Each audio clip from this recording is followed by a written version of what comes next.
Hello guys, जैसा कि आप सभी जानते हैं, हमारा steno for all YouTube channel है। यहाँ हम बेसिक से लेकर एक्सपर्ट लेवल की आपको क्लास उपलब्ध करा रहे हैं। सभी 80 शब्द प्रति मिनट की गति के लिए तैयार रहें। जो भी पेड ग्रुप के छात्र हैं उनके लिए डिक्टेशन है, इसका पीडीएफ हम आपको उपलब्ध नहीं करा सकते। जो भी हमारी वेबसाइट पर टाइप करके बेस देख सकते हैं, या फिर हमें व्हाट्सअप दिए गए नंबर पर व्हाट्सअप करके आप मैनुअली चेक करा सकते हैं इस डिक्टेशन के लिए। सभी तैयार हैं? रेडी?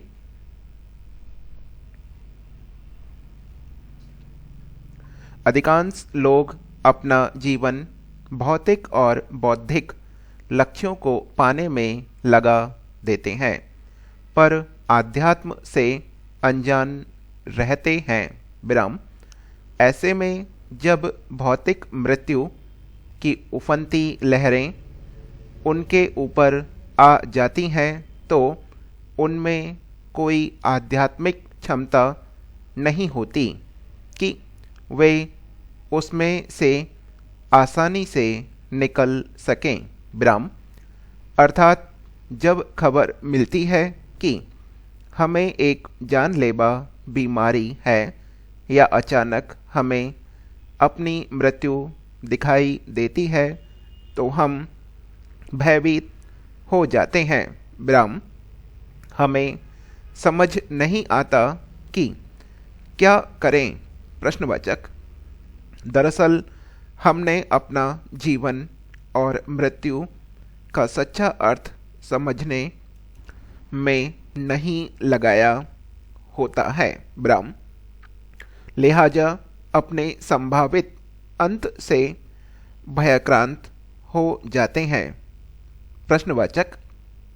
जिन व्यक्तियों ने ध्यान अभ्यास के द्वारा आध्यात्मिक धारा में तैरना सीखने में अपना जीवन गुजारा होता है, उन्हें ऐसे समय कोई डर नहीं होता। विराम। वे अपने अंत का शांति और निडरता से सामना करते हैं। विराम। वे इसी जीवन में परलोक के जीवन की शान देख चुके होते हैं। विराम। वे देहाभास से ऊपर उठने की कला सीख चुके होते हैं। विराम। ऐसे लोगों का जब भौतिक अंत आता है, तो उन्हें किसी बात का डर नहीं होता। विराम। क्योंकि जब उनके शरीर की भौतिक नाव डूबने वाली होती है, तो वे परलोक में तैरना जान रहे होते हैं। विराम।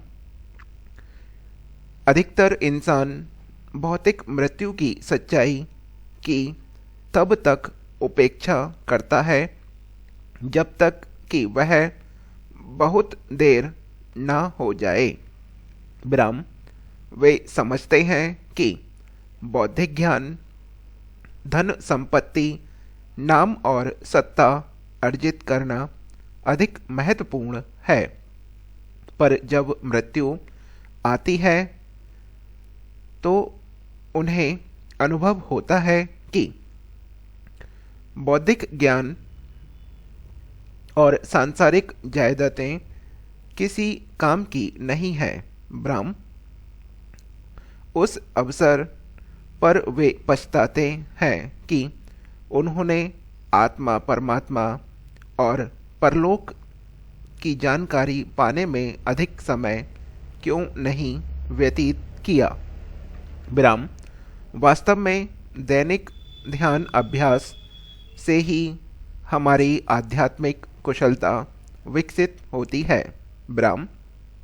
इससे हम इसी जीवन में देहभास से ऊपर उठने की कला में सिद्धहस्त हो सकते हैं। पैरा।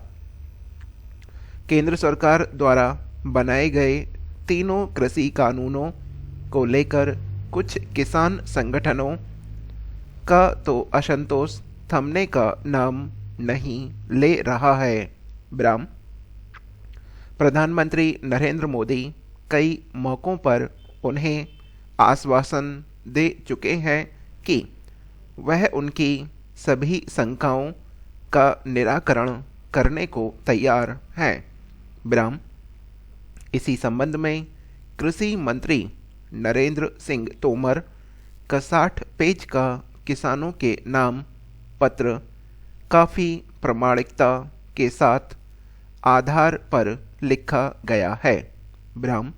दरअसल इस भ्रम और अविश्वास की पटकथा बहुत पुरानी है। विराम। किसान अपनी समस्याओं को लेकर पहली बार लामबंद नहीं हो रहे हैं। विराम। स्वाधीनता संग्राम में भी शोषण और उत्पीड़न के विरुद्ध कई बार मोर्चाबंदी हो चुकी है। सबसे प्रसिद्ध एवं सफल आयोजन गांधी जी के नेतृत्व में चंपारण के किसानों का था। विराम। तब नील की खेती करने वाले किसानों पर दर्जनों प्रकार के कर लगाए जाते थे। विराम। गांधी जी ने वर्षों की लड़ाई के बाद उन्हें इस शोषण से मुक्त किया। विराम। उनकी इस मुहिम को भारतीय इतिहास में मील का पत्थर माना जाता है। विराम। बहरहाल ग्रामीण भारत के साथ हो रहे भेदभाव, किसानों की दुर्दशा आदि। ये हमारी पहली डिक्टेशन समाप्त हो गई है, जो कि 80 शब्द पे थी। दूसरी डिक्टेशन के लिए तैयार हो जाइएगा। रेडी।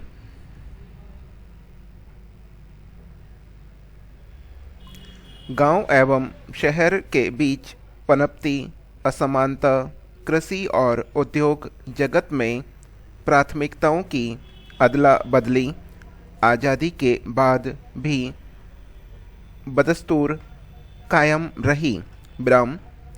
गांधी जी गांवों को स्वावलंबी बनाकर कृषि और कुटीर उद्योगों के जरिए बेरोजगारी और गरीबी उन्मूलन के कार्यक्रमों को प्राथमिकता देने के पक्षधर थे।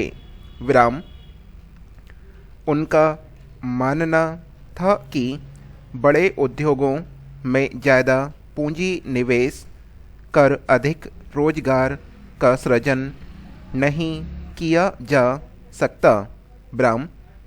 इसी कारण पहली पंचवर्षीय योजना में कृषि के लिए 36% राशि और उद्योगों के लिए 5% राशि की व्यवस्था की गई। विराम।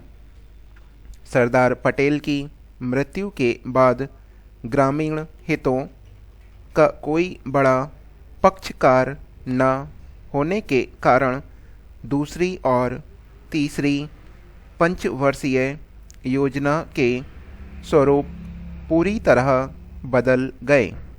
विराम। 1956 में दूसरी पंचवर्षीय योजना में कृषि के लिए राशि घटाकर 23% कर दी गई और इसी तरह उद्योगों के लिए भी 23% रखकर दोनों को समान कर दिया गया। विराम। तीसरी योजना से कृषि और उद्योग जगत के बीच आवंटन बदलने लगा। विराम। कृषि के लिए बिजली की दरों से 5 गुना सस्ते दामों पर उद्योगों को बिजली आवंटित होने लगी। विराम। दरअसल 19 जनवरी 1956 में राष्ट्रीय विकास परिषद की सालाना बैठक को संबोधित करते हुए पंडित नेहरू ने कहा था कि देश की उन्नति के मूल में कारखाने हैं, दूसरी चीज़ों का उतना महत्व नहीं। विराम। कृषि क्षेत्र की इस उपेक्षा के कारण देश में भयंकर अन्न संकट के आसार बनने लगे। विराम। कृषि प्रधान देश होते हुए भी हमें विदेशों से अनाज का आयात करना पड़ा। ब्राह्म, इसमें अमेरिका से सस्ती दरों पर PL 480 गेहूं को भारतीय जनता का पेट भरने के लिए मंगाना भी शामिल था। ब्राह्म, यद्यपि नेहरू ने 11 दिसंबर 1963 को लोकसभा में स्वीकार किया कि मैं बड़े बड़े कारखानों और तकनीकी का प्रशंसक रहा हूं, परंतु देश की बेरोजगारी की समस्या उससे कम नहीं हुई। ब्राह्म, मेरी और योजना आयोग की गलती के कारण देश की आर्थिक संपत्ति का बहुत बड़ा भाग चंद लोगों के हाथों में इकट्ठा हो गया। ब्राह्म, मैं लोकसभा को वचन देता हूं कि भविष्य में यह गलती नहीं होगी।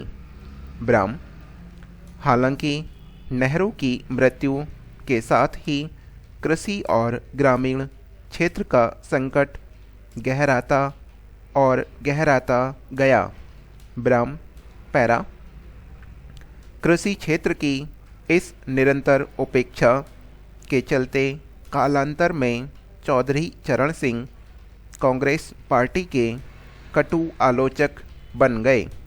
ब्राह्म, डॉक्टर लोहिया दीनदयाल उपाध्याय 1967 में उत्तर प्रदेश में एक गैर कांग्रेसी विकल्प के लिए प्रयासरत थे।